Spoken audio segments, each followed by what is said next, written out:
दोस्तों, स्वागत है आपका हमारी साइकोलॉजी क्लासेस में। तो आज हम आपको बताने जा रहे हैं एग्जाम पेपर के बारे में जिसका नाम है लाइफ स्पैन डेवलपमेंट, जो कि साइकोलॉजी का है, एमए सेकेंड सेमेस्टर का, 2017 का है, 2017 का। ठीक है, अब यहाँ पे हम आपको इस एग्जाम पेपर के बारे में बताएंगे।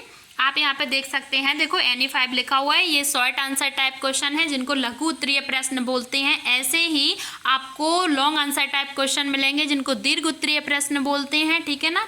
तो ये लघु उत्तरीय प्रश्न 5 नंबर का एक क्वेश्चन है और आपको 10 दिए गए हैं। 10 में से कोई 5 करने हैं आपको। ठीक है, इनकी वर्ड लिमिट 50 है और जो 12 या 14 नंबर का जो लॉन्ग आंसर टाइप क्वेश्चन होता है उसकी वर्ड लिमिट जो है वो 200 वर्ड से 250 तक रहती है। ठीक है, 250 तक रहती है। अब आप यहाँ पे देख सकते हैं क्वेश्चन किस तरीके का पूछा गया है। सामाजिक विकास को परिभाषित कीजिए एवं उसके चरणों की व्याख्या कीजिए।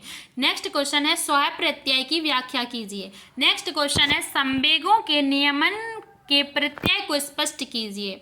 नेक्स्ट क्वेश्चन है सांवेगिक विकास के निर्धारकों को समझाइए। ठीक है, इसके बाद नेक्स्ट क्वेश्चन है व्यागोत्स्की के संज्ञानात्मक विकास की चर्चा कीजिए।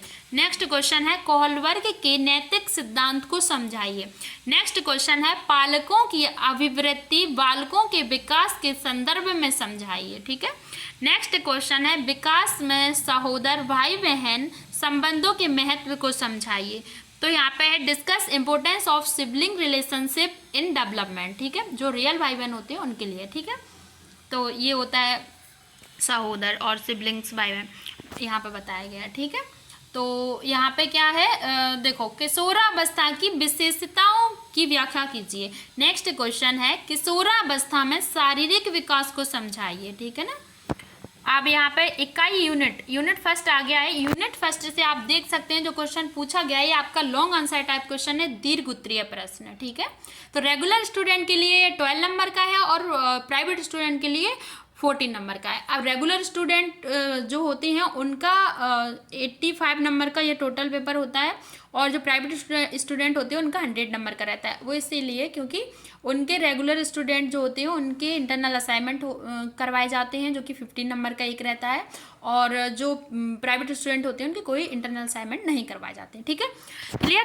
अब आप यहाँ पे देखिए व्यक्तित्व विकास को प्रभावित करने वाले कारकों की विवेचना कीजिए। ठीक है, describe the functions affecting personality development. ठीक है, अब इसके अथवा में जो क्वेश्चन दिया गया है सामाजिक विकास की प्रत्यय को स्पष्ट कीजिए, सामाजिक विकास की कसौटियों का वर्णन कीजिए। तो अथवा में ये जो क्वेश्चन दिया गया है इसका मतलब ये आप इन दोनों में से कोई एक क्वेश्चन कर सकते हैं। ठीक है, एक क्वेश्चन करना कंपलसरी है। ऐसा नहीं है कि आपको दोनों के आंसर आ रहे हैं तो आप दोनों लिख दो, नहीं, आपको कोई एक ही करना है। ठीक है, अब आप यहाँ पे आते हैं यूनिट 2 पे आते हैं। हाँ, ये यहाँ पे कोई एक करना है, ये बात है। और दूसरी बात ये है अगर आप इसको कोई एक भी नहीं करते हो तो आपकी जो ये क्वेश्चन है इसके मार्क्स आपको नहीं दिए जाएंगे। ठीक है, अब यूनिट 2 पे आते हैं सांवेगिक कुसमायोजन क्या है, उदाहरण सहित व्याख्या कीजिए। इसके अथवा में देखो कौन सा क्वेश्चन पूछा गया है, विकासात्मक मनोविज्ञान में संवेगात्मक विकास का क्या महत्व है, संवेगात्मक संतुलन के साथ इसे समझाइए। ठीक है, यूनिट 3 आ गया है। यूनिट 3 से देखो जो इंग्लिश मीडियम के बच्चे हैं वो नोट कर सकते हैं।